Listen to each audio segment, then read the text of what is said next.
स्वागत है आप सभी का हमारे इस यूट्यूब चैनल मेजर टारगेट पर। तो दोस्तों आज के इस वीडियो में हम लोग क्लास 10 के समाज विज्ञान के काफ़ी ही महत्वपूर्ण 70 गेस ऑब्जर्व क्वेश्चंस को बताएंगे। और दोस्तों ये जो 70 ऑब्जर्व प्रश्न है ना, आपके फाइनल मैट्रिक बोर्ड परीक्षा में गत वर्ष में काफ़ी बार पूछा जा चुका है। और दोस्तों ये सभी प्रश्न आपके फाइनल मैट्रिक बोर्ड परीक्षा में इस बार यानी कि 2022 के फाइनल मैट्रिक बोर्ड परीक्षा में 100% लड़ेगा। एक एक क्वेश्चन को अच्छी तरह से याद करते हुए जाना है। और दोस्तों जो भी प्रश्न अगर आपको याद ना हो ना, तो उस प्रश्न का जो है आप नोट भी कर सकते हैं, या फिर समय बहुत ही कम है तो इसका पीडीएफ जो है ना आप लोग को फ्री में प्रोवाइड कर दिया जाएगा। तो दोस्तों पीडीएफ को डाउनलोड करने के लिए जो है ना हम आप लोग को बताएंगे कि पीडीएफ कैसे डाउनलोड कर सकते हैं। तो फ्रेंड फटाफट से वीडियो को लाइक कर दीजिएगा। चैनल पर नए हैं ना तो प्लीज़ दोस्तों चैनल को सब्सक्राइब करके बेल आइकन को प्रेस करके ऑल पर जरूर सेलेक्ट कर लीजिएगा। तो आइए शुरू करते हैं यहाँ पे आज के पहले नंबर प्रश्न से, जो कि मोस्ट इम्पोर्टेंट है। तो दोस्तों प्रश्न ये करा है कि बिहार में संपूर्ण क्रांति का नेतृत्व निम्नलिखित में किसने किया। काफ़ी महत्वपूर्ण है। तो यहाँ पे 4 ऑप्शन है। तो दोस्तों बिहार में संपूर्ण क्रांति का नेतृत्व जो किया था ना जयप्रकाश नारायण ने किया था। ऑप्शन नंबर डी जो है ना बिल्कुल सही उत्तर हो जाएगा। अब चलिए दोस्तों देखते हैं यहाँ पे दूसरा प्रश्न, जो कि काफ़ी महत्वपूर्ण है कि राजनीतिक दलों की न्यूज़ सर्वप्रथम किस देश में पड़ी। तो दोस्तों राजनीतिक दलों की न्यूज़ सर्वप्रथम जो है ना ब्रिटेन देश में पड़ी। ऑप्शन नंबर ए जो है ना यहाँ पे हमारा बिल्कुल सही उत्तर हो जाएगा। अब आइए दोस्तों देखते हैं यहाँ पे तीनों प्रश्न क्या कराए कि बहुजन समाज पार्टी के संस्थापक कौन थे। मोस्ट इंपोर्टेंट है। तो दोस्तों बहुजन समाज पार्टी के जो संस्थापक थे ना, मतलब कौन थे वही आप लोग को बता देना है। तो दोस्तों यहाँ पे अंबेडकर है, काशीराम है, मायावती या फिर रामविलास पासवान है। तो दोस्तों रामविलास पासवान यहाँ पे हमारा ऑप्शन नंबर डी जो है ना बिल्कुल सही उत्तर हो जाएगा। अब चलिए दोस्तों देखते हैं यहाँ पे चौथा प्रश्न को देखना है। क्वेश्चन से है कि बांग्लादेश कब स्वतंत्र हुआ। मोस्ट इंपोर्टेंट है। तो दोस्तों बांग्लादेश 1971 में स्वतंत्र हुआ था। ऑप्शन नंबर सी जो है ना करेक्ट आंसर हो जाएगा। अब आइए दोस्तों देखते हैं यहाँ पे 5 नंबर प्रश्न क्या करा है कि निम्नलिखित में से कौन राष्ट्रीय दल नहीं है। तो दोस्तों यहाँ पे देखिएगा राष्ट्रीय जनता दल यह एक प्रकार का राष्ट्रीय दल नहीं है। ऑप्शन नंबर डी जो है ना बिल्कुल सही उत्तर हो जाएगा। इनके अलावा भारतीय जनता पार्टी, भारतीय राष्ट्रीय कांग्रेस और बहुजन समाज पार्टी ये तीनों जो है ना राष्ट्रीय दल है, लेकिन राष्ट्रीय जनता दल ये आपका राष्ट्रीय दल नहीं है। चलिए देखते हैं यहाँ पे छठा प्रश्न, जो कि मोस्ट इंपोर्टेंट है कि भारत में गणतांत्रिक संविधान को कब स्वीकार किया गया। यहाँ पे आपका स्वीकार किया गया होगा, ठीक है। तो दोस्तों यहाँ पे भारत में गणतांत्रिक संविधान को जो स्वीकार किया गया था ना 26 जनवरी 1950 में स्वीकार किया गया था। यानी कि यहाँ पे हमारा ऑप्शन नंबर सी जो है ना बिल्कुल सही उत्तर हो जाएगा। अब आइए दोस्तों देखते हैं यहाँ पे 7वें प्रश्न को देखना है। क्वेश्चन से कराए कि सीमेंट उद्योग का सबसे प्रमुख कच्चा माल क्या। तो दोस्तों सीमेंट उद्योग का जो सबसे प्रमुख कच्चा माल है ना चूना पत्थर है। यानी कि यहाँ पे हमारा ऑप्शन नंबर ए जो है ना बिल्कुल सही उत्तर हो जाएगा। अब चलिए दोस्तों देखते हैं यहाँ पे 8 नंबर प्रश्न क्या करा है कि किस राज्य में खनिज तेल का विशाल भंडार है। तो दोस्तों यहाँ पे आप लोग को बताना है कि किस राज्य में खनिज तेल का विशाल भंडार है। तो दोस्तों असम राज्य में जो है ना खनिज तेल का विशाल भंडार है। यानी कि यहाँ पे हमारा ऑप्शन नंबर ए जो है ना बिल्कुल सही उत्तर हो जाएगा। अब आइए दोस्तों देखते हैं यहाँ पे क्वेश्चन से करा है कि मेढक के प्रजनन को नष्ट करने वाला रसायन कौन सा है। तो दोस्तों मेढक के प्रजनन को नष्ट करने वाला जो रसायन है ना एंड्रीन है। यानी कि यहाँ पे हमारा ऑप्शन नंबर सी जो है ना बिल्कुल सही उत्तर हो जाएगा। अब आइए दोस्तों देखते हैं यहाँ पे 10 नंबर प्रश्न क्या करा है कि देश के बांधों को किसने भारत का मंदिर कहा था। मोस्ट इंपोर्टेंट है। तो दोस्तों देश के बांधों को भारत का मंदिर जो है ना पंडित नेहरू ने कहा था। यानी कि यहाँ पे हमारा ऑप्शन नंबर डी जो है ना करेक्ट आंसर हो जाएगा। अब चलिए दोस्तों देखते हैं यहाँ पे क्वेश्चन से कि काफी महत्वपूर्ण है कि सबसे घटिया कोयला। तो दोस्तों सबसे घटिया किस्म का जो कोयला होता है ना पीट होता है। यानी कि यहाँ पे हमारा ऑप्शन नंबर डी जो है ना बिल्कुल सही उत्तर हो जाएगा। और दोस्तों कोयला जो होता है ना 4 प्रकार का होता है। सबसे बढ़िया किस्म का जो कोयला होता है एंथ्रासाइट होता है, और सबसे घटिया किस्म का जो कोयला होता है पीट होता है। ऑप्शन नंबर डी जो है ना बिल्कुल सही उत्तर हो जाएगा। अब चलिए दोस्तों देखते हैं यहाँ पे 12 नंबर प्रश्न भी बहुत ही महत्वपूर्ण है। तो दोस्तों प्रश्न ये करा है कि आयुर्वेद का जनक किन्हें कहा जाता है। तो दोस्तों आयुर्वेद का जनक जो है ना किन्हें कहा जाता है। तो दोस्तों चरक को कहा जाता है। इसे आप लोग को याद रखना है। अब आइए दोस्तों देखते हैं यहाँ पे 13 नंबर प्रश्न, जो कि काफ़ी महत्वपूर्ण है कि भारत में सबसे लंबा बांध है। तो दोस्तों भारत में जो सबसे लंबा बांध है ना हीराकुंड बांध है। इसे आप लोग को याद रखना है। ऑप्शन नंबर बी जो है ना बिल्कुल सही उत्तर हो जाएगा। अब चलिए दोस्तों देखते हैं यहाँ पे 14 नंबर प्रश्न क्या करा है कि इनमें कौन उपभोक्ता उद्योग है। तो दोस्तों यहाँ पे 4 यहाँ पे देखिएगा आप लोग को बता देते हैं। जो उपभोक्ता उद्योग है ना चीनी उद्योग उपभोक्ता वो उद्योग है। यानी कि यहाँ पे हमारा ऑप्शन नंबर डी जो है ना बिल्कुल सही उत्तर हो जाएगा। अब चलिए दोस्तों देखते हैं यहाँ पे 15 नंबर प्रश्न जो कि काफी महत्वपूर्ण है कि निम्नलिखित में कौन सा छोटे पैमाने का उद्योग है। तो दोस्तों सबसे छोटे पैमाने का जो उद्योग है ना, खिलौना उद्योग है, यानी कि यहाँ पे मेरा ऑप्शन नंबर सी जो है ना बिल्कुल सही उत्तर हो जाएगा। अब चलिए दोस्तों देखते हैं यहाँ पे क्वेश्चन से रहा है कि भोपाल गैस त्रासदी में किस गैस का उड़ीसा हुआ था। ये भी प्रश्न जो है ना आपके फाइनल मैट्रिक बोर्ड परीक्षा में काफी बार पूछा जा चुका है। तो दोस्तों भोपाल गैस त्रासदी में जो है ना मिथाइल आइसोसाइनाइड गैस का उड़ीसा हुआ था। इसमें जो है ना बहुत सारे आदमी क्या हो गए थे, घायल हो गए थे और हजारों आदमी मारे गए थे। ठीक है, अब चलिए दोस्तों देखते हैं यहाँ पे 17 नंबर प्रश्न क्या कर रहा है कि शेयर बाजार की नियामक संस्था है। तो दोस्तों शेयर बाजार की जो नियामक संस्था है ना क्या है, वही आप लोगों को बताना है। तो दोस्तों सेबी है, यानी कि यहाँ पे हमारा ऑप्शन नंबर बी जो है ना बिल्कुल सही उत्तर हो जाएगा। ये भी प्रश्न जो है ना काफी महत्वपूर्ण है आपके फाइनल मैट्रिक बोर्ड परीक्षा के लिए। चलिए देखते हैं यहाँ पे क्वेश्चन से कराए कि भारत में किस राज्य की प्रति व्यक्ति आय सबसे कम है। तो दोस्तों आप लोग बता देते हैं, भारत की बिहार राज्य की प्रति व्यक्ति आय सबसे कम है। ठीक है, इसलिए हम लोग बिहार को जो है पिछड़ा राज्य कहते हैं। और दोस्तों देखिएगा भारत में जो गोवा राज्य है ना, ये गोवा की प्रति व्यक्ति आय सबसे ज़्यादा है। चलिए दोस्तों देखते हैं यहाँ पे 19 नंबर प्रश्न क्या करा है कि भारत में नीति आयोग की स्थापना कब हुई। तो दोस्तों भारत में जो नीति आयोग की जो स्थापना हुई थी ना सन 2015 में हुई थी, जो कि यहाँ पे मेरा ऑप्शन नंबर सी में दिया हुआ है। ऑप्शन नंबर सी जो है ना बिल्कुल सही उत्तर हो जाएगा। अब चलिए दोस्तों देखते हैं यहाँ पे 20 में प्रश्न है जो कि मोस्ट इंपोर्टेंट है। देखिएगा क्वेश्चन से रहा है कि मिश्रित अर्थव्यवस्था का राष्ट्रीय है, यानी कि मिश्रित अर्थव्यवस्था का कौन सा राष्ट्रीय है, काफी महत्वपूर्ण है भी आपके फाइनल मैट्रिक बोर्ड परीक्षा के लिए। तो दोस्तों यहाँ पे जो है ना हमारा ऑप्शन नंबर ये जो है ना बिल्कुल सही उत्तर हो जाएगा। भारत में जो है ना मिश्रित अर्थव्यवस्था पाई जाती है। अब चलिए दोस्तों देखते हैं यहाँ पे क्वेश्चन से एक रहा है कि काफी महत्वपूर्ण है कि बिहार के किस जिले का प्रति व्यक्ति आय सर्वाधिक है। मोस्ट इंपोर्टेंट ये भी प्रश्न आपके फाइनल मैट्रिक परीक्षा के लिए। तो दोस्तों देखिएगा भारत के पटना जिले की प्रति व्यक्ति आय जो ना सबसे ज्यादा है, यानी कि यहाँ पे हमारा ऑप्शन नंबर ए जो है ना बिल्कुल सही उत्तर हो जाएगा। और दोस्तों यहाँ पे बिहार के बोल रहा है, ठीक है, बिहार के जो पटना जिले है ना इनकी प्रति व्यक्ति आय सबसे ज़्यादा है। और दोस्तों बिहार के जो शिवहर जिले हैं इनकी प्रति व्यक्ति आय सबसे कम है। साथ में इसे भी आप लोग को याद रखना है।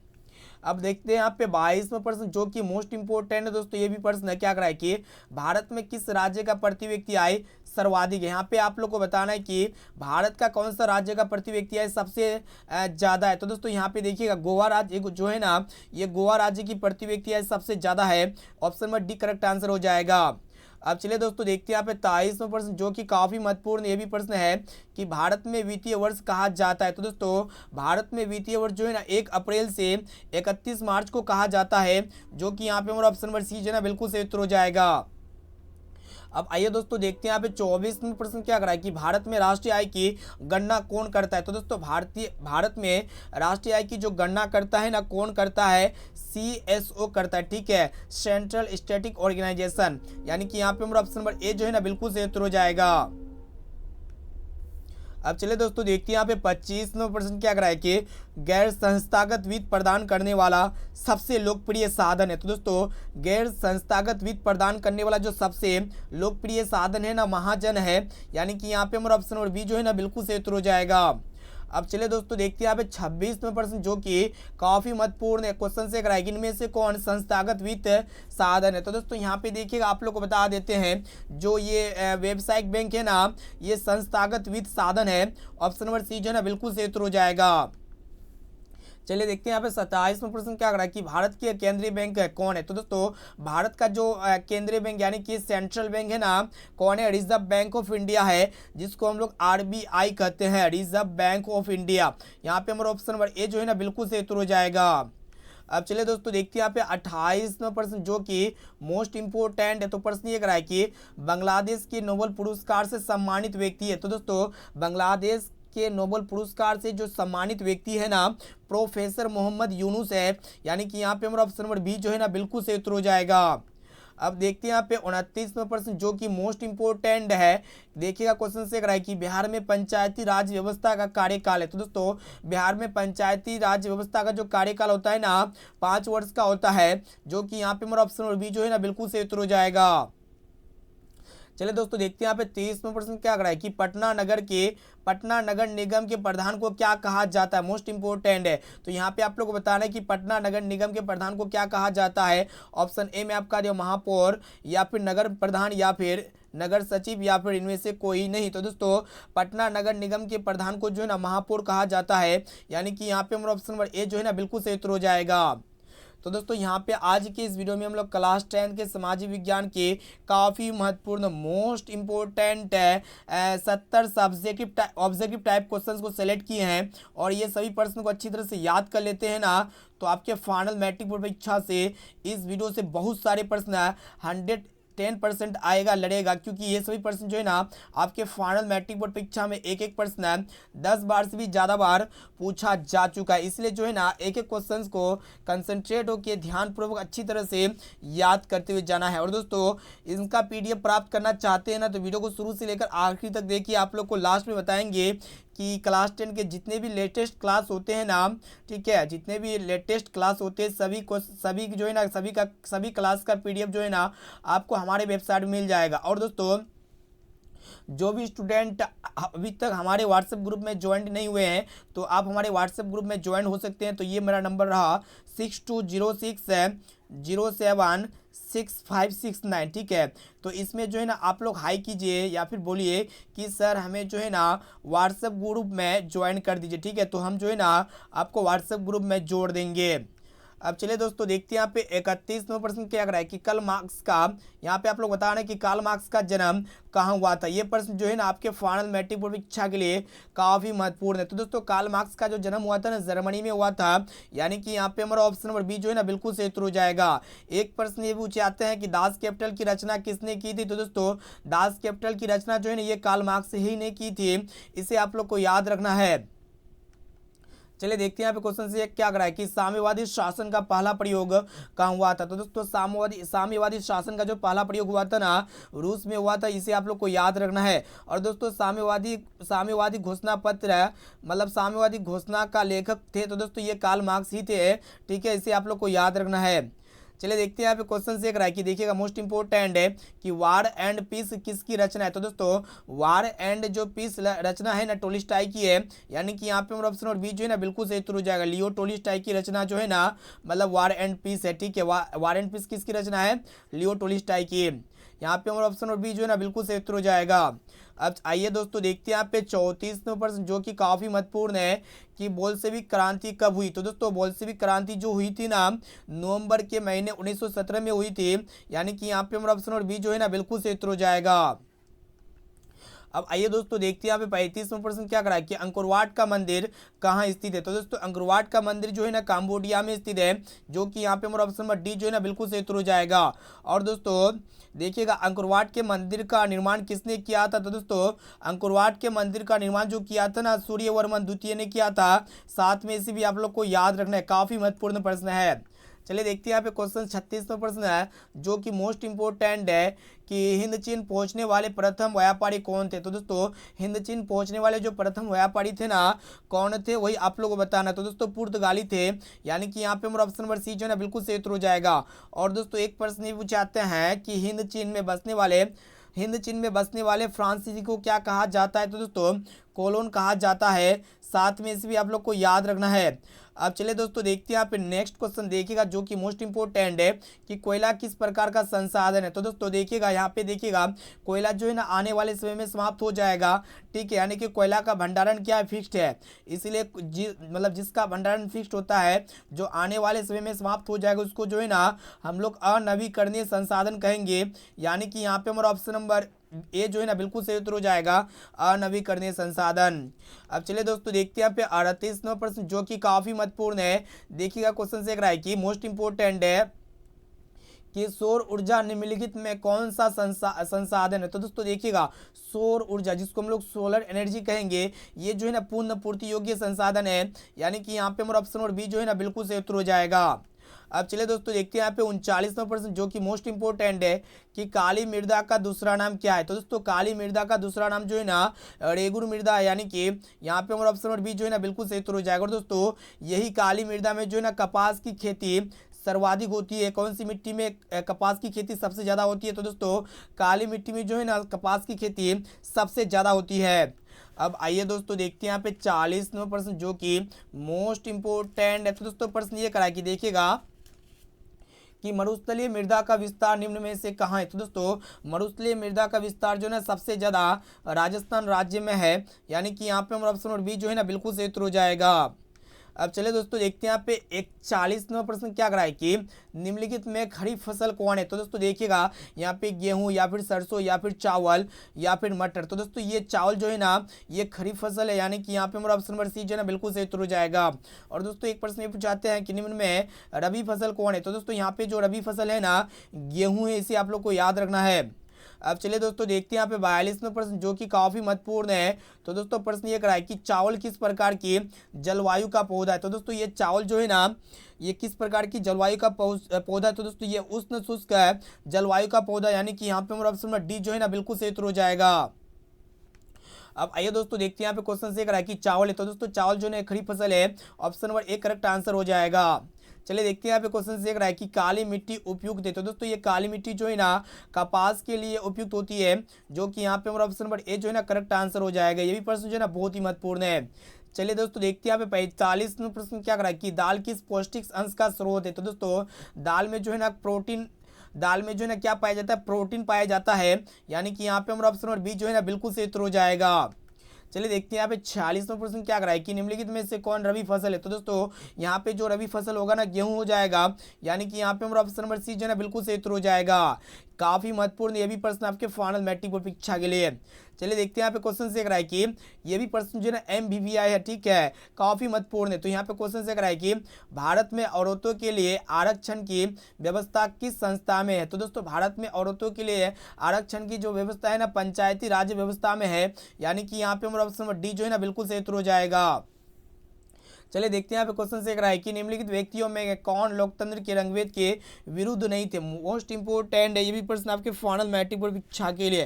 तो दोस्तों यहाँ पे देखिएगा कौन जो है ना लोकतंत्र में रंगभेद के विरोधी नहीं थे। तो दोस्तों जेड गुडी थे, ये जो है ना लोकतंत्र के विरोधी नहीं थे रंगभेद में। यहाँ पे हमारा ऑप्शन नंबर डी जो है ना बिल्कुल सही उत्तर हो जाएगा। चलिए देखते हैं यहाँ पे क्वेश्चन से रहा है कि सांप्रदायिक राजनीति आधारित होती है। तो दोस्तों ये सांप्रदायिक राजनीति जो आधारित होती है ना धर्म पर होती है, यानी कि यहाँ पे हमारा ऑप्शन नंबर ए जो है ना बिल्कुल सही उत्तर हो जाएगा। चलिए देखते हैं यहाँ पे 50 नंबर प्रश्न क्या कराए कि लिच्छवी गणतंत्र भारत के किस राज्य में अवस्थित था। तो दोस्तों ये लिच्छवी गणतंत्र भारत के जो है ना बिहार राज्य में स्थित है, यानी कि अवस्थित था। यहाँ पे हमारा ऑप्शन नंबर ए जो है ना बिल्कुल सही उत्तर हो जाएगा। चलिए देखते हैं यहाँ पे क्वेश्चन से है कि ग्राम कचहरी का प्रधान कौन होता है, काफी महत्वपूर्ण है। तो दोस्तों यहाँ पे आप लोग को बताना है कि ग्राम कचहरी का जो प्रधान होता है ना कौन होता है, सरपंच होता है, यानी कि यहाँ पे हमारा ऑप्शन नंबर बी जो है ना बिल्कुल सही उत्तर हो जाएगा। चलिए दोस्तों देखते हैं यहाँ पे 52 नंबर प्रश्न क्या करा है कि भारत में किस प्रकार की शासन प्रणाली है। तो यहाँ पे 52 प्रश्न बहुत ही महत्वपूर्ण है। तो यहाँ पे देखिएगा भारत में जो मतलब शासन प्रणाली है ना किस प्रकार की है, संघीय और संसदीय, यानी कि जो कि यहाँ पे हमारा ऑप्शन नंबर बी जो है ना बिल्कुल सही उत्तर हो जाएगा।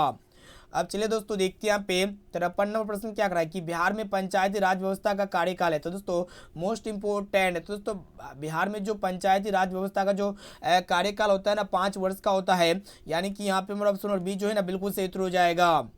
देखते हैं यहाँ पे 54 प्रश्न क्या करा है कि पटना नगर निगम के प्रधान को क्या कहा जाता है। तो दोस्तों महापौर कहा जाता है, option number A correct answer हो जाएगा। देखिएगा क्वेश्चन 55 नंबर क्या करा है कि मोस्ट इंपोर्टेंट है कि पंचायती राज के त्रिस्तरीय स्वरूप में इनमें से कौन नहीं है, काफी महत्वपूर्ण है और गत वर्ष में बहुत बार पूछा जा चुका है। इसमें हम लोग जितने भी क्वेश्चंस को गेस किए हैं ना आपके गत वर्ष में 10 बार से भी ज्यादा बार एक एक प्रश्न पूछा जा चुका है। इसलिए जो है ना दोस्तों एक एक क्वेश्चंस को अच्छी तरह से कंसंट्रेट होके याद करते हुए जाना है। और दोस्तों जो भी प्रश्न अगर आपको याद ना हो ना तो प्लीज़ दोस्तों उस प्रश्न को अपने नोटबुक में नोट कर लीजिएगा और जो है ना उसे आप लोग जरूर याद कर लीजिएगा। तो देखिएगा क्वेश्चन से कराए कि पंचायती राज के त्रिस्तरीय स्वरूप इनमें से कौन नहीं है। ठीक है, ठीक, यहाँ पे देखिएगा यहाँ पे ग्राम पंचायत या फिर पंचायत समिति या फिर जिला परिषद, और ऑप्शन डी में आपका दिया हुआ है नगर निगम। तो दोस्तों इसका राइट आंसर जो हो जाएगा ना क्या होगा, तो यहाँ पे जो है ना पंचायत राज के त्रिस्तरीय स्वरूप इनमें से कौन नहीं है। तो दोस्तों यहाँ पे जो है ना नगर निगम नहीं है, ऑप्शन नंबर डी जो है ना बिल्कुल सही उत्तर हो जाएगा। ये प्रश्न जो है ना बहुत ही महत्वपूर्ण है आपके फाइनल मैट्रिक बोर्ड परीक्षा के लिए। चलिए देखते हैं यहाँ पे क्वेश्चन से कि इनमें किसको प्राथमिक क्षेत्र भी कहा जाता है। तो दोस्तों प्राथमिक क्षेत्र जो है ना हम लोग किसको कहेंगे, देखिएगा प्राथमिक क्षेत्र कृषि क्षेत्र को प्राथमिक क्षेत्र कहते हैं, यानी कि यहाँ पे हमारा ऑप्शन नंबर ए जो है ना बिल्कुल सही उत्तर हो जाएगा। अब चलिए दोस्तों देखते हैं यहाँ पे नेक्स्ट क्वेश्चन, देखिएगा क्या कराएगी, इनमें से किस देश में मिश्रित अर्थव्यवस्था है। तो दोस्तों देखिएगा अपना देश भारत में जो है ना मिश्रित अर्थव्यवस्था, यानी कि यहाँ पे हमारा ऑप्शन नंबर सी जो है ना बिल्कुल सही उत्तर हो जाएगा। देखिए क्वेश्चन बहुत ही महत्वपूर्ण है कि भारत में योजना आयोग का गठन कब किया गया। तो दोस्तों भारत में जो योजना आयोग का जो गठन किया गया था ना, कब किया गया था, तो दोस्तों 15 सितंबर 1950 में किया गया था, यानी कि यहाँ पे हमारा ऑप्शन नंबर बी जो है ना बिल्कुल सही उत्तर हो जाएगा। चलिए देखते हैं यहाँ पे क्वेश्चन से रहा है कि जिस देश का राष्ट्रीय आय अधिक होता है वह देश क्या कहलाता है। दोस्तों जिस भी देश का राष्ट्रीय आय सबसे ज़्यादा होता है, अधिक होता है ना, वो देश विकसित देश कहलाता है। जैसे कि विकसित देश आपका क्या क्या हो गया, अमेरिका हो गया, ठीक है, चीन हो गया, उसके बाद यहाँ पे ब्रिटेन हो गया। ये सब देश जो है ना विकसित देश है, ठीक है, मतलब इनका क्या है कि राष्ट्रीय आय सबसे ज़्यादा है, ठीक है। और अपना देश भारत जो है ना विकसित देश नहीं है, ये हमारा अपना देश भारत जो है ना विकासशील देश है, इसे आप लोग को याद रखना है। चलिए देखते हैं यहाँ पे आज का लास्ट और अंतिम प्रश्न है, जो कि यहाँ पे देखिएगा क्वेश्चन से कराएगा, इनमें से किस पिछड़ा राज्य कहा जाता है। तो दोस्तों यहाँ पे देखिएगा कि पिछड़ा राज्य जो ना किसे कहा जाता है। तो दोस्तों पंजाब को, या फिर केरल को, या फिर बिहार को, या फिर दिल्ली को। तो दोस्तों यहाँ पे देखिएगा अपना राज्य बिहार को जो है ना पिछड़ा राज्य कहा जाता है, यानी कि यहाँ पे हमारा ऑप्शन नंबर सी जो है ना बिल्कुल सही उत्तर हो जाएगा। तो दोस्तों यहाँ पे हम लोग क्लास 10 के सामाजिक विज्ञान के 60 ऑब्जर्व क्वेश्चंस को देख चुके हैं। और दोस्तों आप लोग फटाफट से कमेंट करके बताइए कि ये 60% में से पहले से आप लोग को कितना प्रश्न का श्योर सटीक आंसर याद था, क्योंकि यहाँ पे जो 60 ऑब्जर्व क्वेश्चंस को सिलेक्ट किए ना, सभी प्रश्न आपका गेस क्वेश्चन है, जो आपके फाइनल मैट्रिक बोर्ड परीक्षा में 110% लड़ेगा, ठीक है। और एक एक क्वेश्चन जो है ना आपके फाइनल मैट्रिक बोर्ड परीक्षा में 10 बार से भी ज़्यादा बार पूछा जा चुका है। और दोस्तों आप लोग फटाफट से कमेंट करके बताइएगा कि ये 60% में से पहले से आप लोग को कितना प्रश्न का सही और सटीक आंसर याद था। फटाफट से जो है ना इसका आंसर आप लोग को इसी वीडियो में कमेंट करके बता देना है, ठीक है। तो दोस्तों पीडीएफ डाउनलोड करने के लिए जो है ना आप लोग को गूगल में सिंपली सर्च करना पड़ेगा measuretarget.co.in, ठीक है।